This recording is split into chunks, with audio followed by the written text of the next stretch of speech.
असली सुख तो भगवान का सुख ही है। ईश्वरीय सुख ही असली सुख है। और मैंने आपको बताया भी कि आनंद ही ईश्वर है और ईश्वर ही आनंद है। तो इस प्रकार से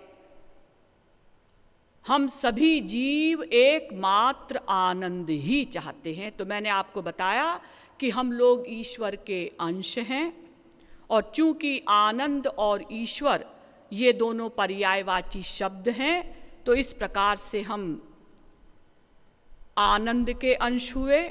और चूंकि प्रत्येक अंश अपने अंशी से ही स्वाभाविक रूप से प्यार करता है, इसलिए हम लोग स्वाभाविक रूप से आनंद चाहते हैं। मैंने जो प्रश्न रखा था ना कल कि अजी ऐसा कैसे हो सकता है कि सभी जीव आस्तिक हैं, सभी जीव ईश्वर से ही प्रेम करते हैं, तो उसका उत्तर ये है कि चूंकि सभी जीव आनंद ही चाहते हैं, कोई जीव दुख नहीं चाहता। और आनंद का मतलब ईश्वर, क्योंकि ईश्वर और आनंद पर्यायवाची शब्द है। तो चूंकि प्रत्येक जीव एकमात्र आनंद ही चाहता है, इस प्रकार से संसार का प्रत्येक जीव आस्तिक है। कोई भी जीव अनंत कोटि कल्प प्रयत्न करके भी दुख नहीं चाह सकता, इसलिए वो नास्तिक नहीं है। अब प्रश्न उपस्थित होता है कि जो ये आनंद है, ये हम कब से चाह रहे हैं? आनंद प्राप्ति का जो हमारा प्रयत्न है, ये कब से है? अनादिकाल से। चूंकि हम अनादि हैं, सदा से हैं, इसलिए सदा से हम आनंद ढूंढ रहे हैं। वेदों में कहा गया, ज्ञाज्ञौ द्वावजा वीश निशावजा ह्येका भोक्तृभोग्यार्थ युक्ता अनंतश्चात्मा विश्वरूपो ह्यकर्ता त्रयं यदा विन्दते ब्रह्म में तत्। श्वेताश्वतरोपनिषद पहले अध्याय का 9वां मंत्र। यानी भगवान और जीव ये दोनों अनादि हैं, सदा से हैं। हमारा कभी प्रारंभ नहीं हुआ, हम अनादिकाल से हैं। और श्वेताश्वतरोपनिषद में इसी बात को कई स्थलों पर कहा गया। सर्वावे सर्वसंस्थे वृहन्ते अस्मिन् हंसो भ्राम्यते ब्रह्मचक्रे पृथगात्मानं प्रेरितारञ्च मत्वा जुष्टस्ततस्तेनामृतत्वमेति। श्वेताश्वतरोपनिषद पहले अध्याय का 6वां मंत्र। यानी जीव और भगवान ये दोनों तत्व अनादि हैं, सनातन हैं, शाश्वत हैं। संयुक्त में तत्क्षरमक्षरंच व्यक्ता व्यक्तं भरते विश्वमीशः अनीशश्चात्मा बध्यते भोक्तृभावात् ज्ञात्वा देवं मुच्यते सर्वपाशैः। श्वेताश्वतरोपनिषद पहले अध्याय का 8वां मंत्र। 3 तत्व हैं, क्षर ब्रह्म यानी माया, अक्षर ब्रह्म यानी जीव, और इन दोनों पर शासन करने वाला वो भगवान। और तीनों तत्व अनादि हैं, सदा से हैं। क्षरम प्रधान ममृताक्षरम हरः क्षरात्मानावीशते देव एकः तस्याभिध्यानात् योजनात् तत्वभावात् भूयश्चान्ते विश्वमाया निवृत्तिः। श्वेताश्वतरोपनिषद पहले अध्याय का 10वां मंत्र।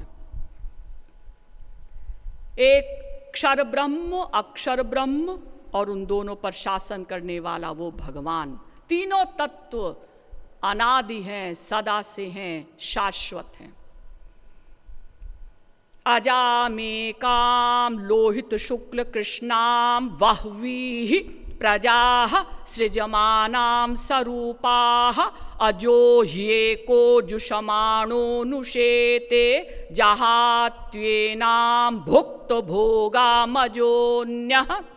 श्वेताश्वतरोपनिषद 4 अध्याय का 5वां मंत्र। 3 तत्व हैं, अज भगवान, अज जीव, अजा माया। अज माने जो सदा से हो, जिसका कभी प्रारंभ न हुआ हो। तो ब्रह्म, जीव और माया तीनों तत्व अनाद्य अनंत शाश्वत हैं। समाने वृक्षे पुरुखो निमग्नो निशया शोचति मुह्यमानः जुष्टम यदा पश्यत्यन्यमीशमस्य महिमानमिति वीतशोकः। श्वेताश्वतरोपनिषद 4 अध्याय का 7वां मंत्र। यानी इस हृदय रूपी वृक्ष में 2 पक्षी रहते हैं, जीवात्मा और परमात्मा, और दोनों सनातन हैं।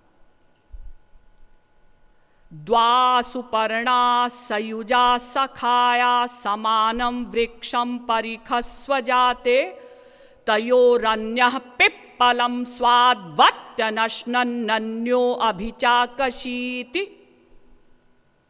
श्वेताश्वतरोपनिषद 4 अध्याय का 6वां मंत्र। हमारे इस हृदय रूपी वृक्ष में 2 पक्षी रहते हैं, जीवात्मा, परमात्मा। ये जीवात्मा कर्म करता है और उन कर्मों का फल भोगता है, और दूसरा पक्षी जो परमात्मा है वो अनश्नन, वो कुछ नहीं खा रहा है, केवल उस जीवात्मा को देख रहा है। इसी का ठीक अनुवाद भागवत में किया गया। सुपर्णावेतौ सदृशौ सखायौ यदृच्छयैतौ कृतनीडौ च वृक्षे एकस्तयोः खादति पिप्पलान्न मन्यो निरन्नोऽपि बलेन भूयान्। भागवत के 11वें स्कंध के 11वें अध्याय का 6वां श्लोक। इसका भी यही अर्थ है कि हमारे हृदय रूपी वृक्ष में 2 पक्षी हैं, जीवात्मा, परमात्मा। जीवात्मा कर्म करता है, परमात्मा उन कर्मों को नोट करता है। तो ये दोनों तत्व या तीनों तत्व अनादि हैं, शाश्वत हैं। गीता भी कहती है प्रकृतिम पुरुषं चैव विध्यनादि उभावपि। गीता के 13वें अध्याय का 19वां श्लोक। ये जीव अनादि है, सदा से है। ममैवांशो जीवलोके जीवभूतः सनातनः। गीता 15वें अध्याय का 7वां श्लोक। ये जीव भगवान का सनातन अंश है, सदा से है। न जायते म्रियते वा कदाचिन्नायं भूत्वा भविता वा न भूयः अजो नित्यः शाश्वतोऽयं पुराणो न हन्यते हन्यमाने शरीरे। गीता 2 अध्याय का 20वां श्लोक। न जायते म्रियते वा कदाचिन। ये आत्मा न कभी पैदा होती है, न कभी मरती है। अजो नित्यः शाश्वतोऽयं पुराणो। ये अज है, अजा, सदा से है ये जीव। शाश्वत है, बहुत पुराना है, अनादिकालीन है ये जीव। न हन्यते हन्यमाने शरीरे। शरीर के नष्ट होने पर भी ये आत्मा मरती नहीं, नष्ट नहीं होती। तो आप कहेंगे आत्मा नहीं मरती, तो फिर ये क्यों कहा जाता है वो मर गया, उसका जन्म हो गया? इसका भी उत्तर दिया भगवान ने गीता में, वासांसि जीर्णानि यथा विहाय नवानि गृह्णाति नरोपराणि तथा शरीराणि विहाय जीर्णान्यन्यानि संयाति नवानि देहि। गीता के दूसरे अध्याय का 22वां श्लोक। जिस प्रकार से हम लोग कपड़े बदलते हैं ना, भाई ये कपड़ा पुराना हो गया, इसको छोड़ो। कई बार हम नया कपड़ा भी चेंज कर लेते हैं, भाई ये कपड़ा हमें पसंद नहीं आया, रिजेक्टेड। इसी प्रकार से ये शरीर जो है ये आत्मा का वस्त्र है, कपड़ा है। ये आत्मा केवल वस्त्र चेंज करती है, यानी शरीर चेंज करती है, आत्मा नहीं मरती। नैनम छिन्दन्ति शस्त्राणि नैनम दहति पावकः न चैनम क्लेदयन्त्यापो न शोषयति मारुतः। गीता दूसरे अध्याय का 23वां श्लोक। नैनम छिन्दन्ति शस्त्राणि, इस आत्मा को किसी शस्त्र के द्वारा नहीं भेदा जा सकता, इसका छेदन नहीं किया जा सकता। नैनम दहति पावकः, अग्नि इसको जला नहीं सकती। न चैनम क्लेदयन्त्यापो, जल इसको गला नहीं सकता। न शोषयति मारुतः, और हवा इस आत्मा को सुखा नहीं सकती। अच्छेद्यो यमदाह्यो यमक्लेद्यो शोष्य एव च नित्यः सर्वगतः स्थाणुरचलोऽयं सनातनः। गीता दूसरे अध्याय का 24वां श्लोक। ये आत्मा अच्छेद्य है, इसका छेदन नहीं किया जा सकता। अदाह्यो, इसको कोई जला नहीं सकता, इसको कोई सुखा नहीं सकता।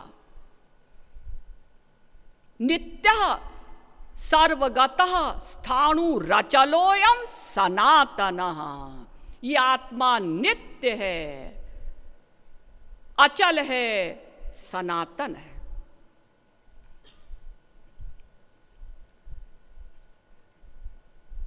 इसीलिए गीता में कहा गया कि जातस्य ही ध्रुवो मृत्युर ध्रुवम जन्म मृतस्य च। गीता के दूसरे अध्याय का 27वां श्लोक। हम लोग जो ये कहते हैं ना वो मर गया, आत्मा कभी नहीं मरती। अरे जब किसी का जन्म होगा तभी तो वो मरेगा। आत्मा का न जन्म होता है, इसलिए आत्मा न जन्म लेती है न मरती है। जो मरेगा उसी का जन्म होगा, और जिसका जन्म होगा उसी की मृत्यु होगी। लेकिन आत्मा तो अजर अमर शाश्वत है, वो तो शरीर केवल बदलता है। ना सतो विद्यते भावो ना भावो विद्यते सतः। इसीलिए गीता में कहा गया दूसरे अध्याय का 16वां श्लोक, किसी भी सत्ता का नामांतर अथवा रूपांतर हो सकता है, लेकिन कोई भी सत्ता कभी समाप्त नहीं होती। तो चूंकि आत्मा अजर अमर शाश्वत है, इसलिए आत्मा को कोई मार नहीं सकता।